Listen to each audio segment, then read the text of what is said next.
the last video, we have learnt about the relationship between liter and milliliter. In this video, we will learn about how to make 1 liter by combining different units. Do you know? Mixing 500 ml twice gives 1 liter. Yes, sir. Are there any other units which on adding gives 1 liters? Sir, ask a bit more clearly. I couldn't understand.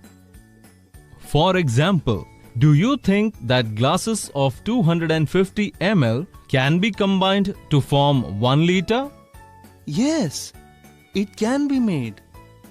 No, I don't think so. 1 liter can be made out of 250 ml.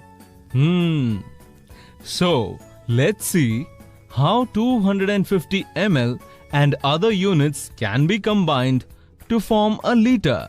These two glasses have 250 ml of water. If both of them combines, how much water will we have? 500 ml water. Yes, you are right, elephant. If we combine 2 more glasses of 500 ml water in it, then how much total water will we have? 500 milliliter and 500 milliliter means 1000 milliliter means 1 liter. Yes, correct. Now see, in one bottle, we have 200 ml of oil and in the other, we have 300 milliliter of oil. Now tell me, to fill 1000 milliliter bottle or 1 liter bottle, how much oil will you need? Is the answer 400 ml? Look carefully. On adding, it gives 500 milliliter. So adding one more 500 milliliter will form 1 liter. Bholu, your answer is right. Now tell, how many 100 milliliters will add up to 1 liter? Adding 100 ml up to 10 times makes 1000 milliliter. Means 10 multiplied by 100 milliliter gives 1 liter.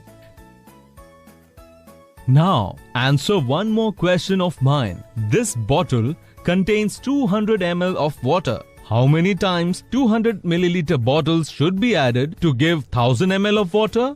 I know that adding 200 milliliter for 5 times give 1000 milliliter or 1 liter. So, if in this bottle we put 200 milliliter of water for 4 times, then it will become 1 liter. Very good, elephant. 5 times will make 1 liter. See this. We have 400 milliliter of milk. We need 1000 milliliter or 1 liter milk. Now look, these are the packets of 200 milliliter, 300 milliliter and 400 milliliter. Which 3 identical packets will combine to make 1000 milliliter? Is the answer 300 ml? On combining, I think it will make 1000 ml. I think the correct answer is 200 milliliter. Mixing 3 packets of 200 milliliter makes 600 milliliter. And mixing these 600 ml with 400 ml will make 1 liter. Yes, right. We can see that not only 500 milliliter but many more units can be combined to form a liter. Yes, sir. We got it. So kids, today we have learned how to make 1 liter by combining different units.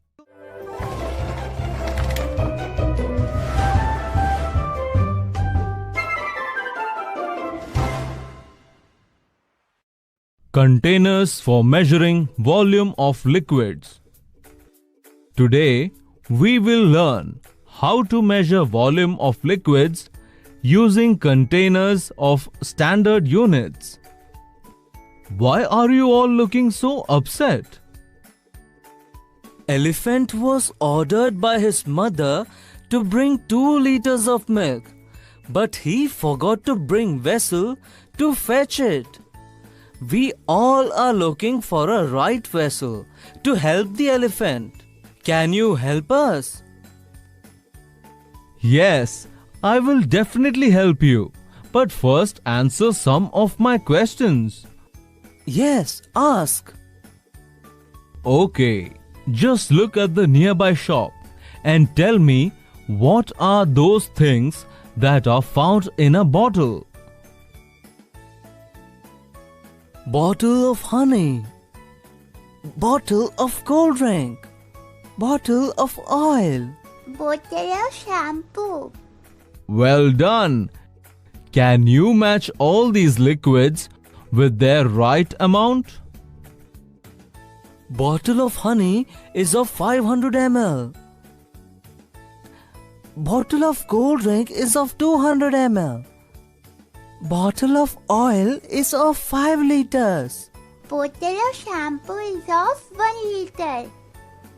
Exactly. So we saw that we use liters as units and big containers for liquids which have more volume. And for liquids whose volume is less, we use small containers and smaller units such as milliliter for them.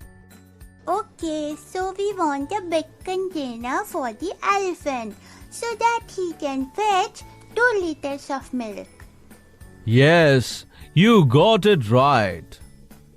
Could you please explain it more elaborately? Sure, look at this example. Chandu brother, how much milk do you want today? I want 4.5 liters of milk today. Look, Bholu, the milkman has 4 vessels. The largest one is of 1 liter, then 500 ml, then 250 ml, and then the smallest one is of 100 ml. Brother, which vessel will you use to give 4.5 liters of milk? I will use 1 liter container for 4 times to measure 4 liters of milk and 500 liters of container to measure the rest half a liter of the milk. Let me tell you another way. You can also measure 4 liters of milk by using 1 liter of container for 4 times and 250 ml container for 2 times. Yes, this can also be done. Pinky, bring a container to fetch the milk. Bholu, which container will be perfect for fetching milk? I think this jug is perfect to contain all the milk. This jug wouldn't be able to contain 4.5 liters of milk. This will only contain 2 liters of milk. We shall use a small vessel. Daddy, is the vessel perfect for fetching milk? Pinky, this vessel is small for containing that much milk. It can only carry 4 liters of milk. Bring a bigger vessel than this. Bholu, this vessel is also not fit for carrying that much milk. So you take this big vessel. Yes, that would be fine. Is it the right vessel? Yes, this can carry 4.5 liters of milk. Let me pour milk into this. Daddy, how much milk have you used for making tea? Son, I have used 1 liter of milk. Okay, now tell me, if I have used 1 liter of milk out of 4.5 liters of milk, then how much milk is left? After taking out 1 liter, we are left with 3.5 liters of milk. Very good, Pinky. Now, could you please bring the cup of tea? Sure, Daddy. Here is the cup of tea. If each cup carries 200 milliliter of tea and I have made 10 cups of tea, now can you tell me how much milliliters of tea I have prepared? 2000 milliliter. 200 multiplied by 10 means 2 liter. Yes, you both are right. Daddy, how many teacups are sold yet? I have sold 10 cups till now. 7 cups means how much tea we have sold, Bolu? If 1 cup contains 200 milliliter of tea, then 7 cups contain 7 multiplied by 200. That is 1400 milliliter of tea. So it means 1 liter and 400 milliliter of tea is sold. Yes, you are right. Now tell me how much tea is left? This is quite easy. If we subtract 1400 from 2 liters or 2000 milliliter of tea, we will be left with 600 ml of tea. So, what have we learnt from this example? We have learned how to measure volume of liquids using containers or standard units. Now we can help elephant. Yes, now I will go and bring a vessel to fetch milk. Yes, you have made the right decision. Today, we have learned how to measure volume of liquids using containers of standard units.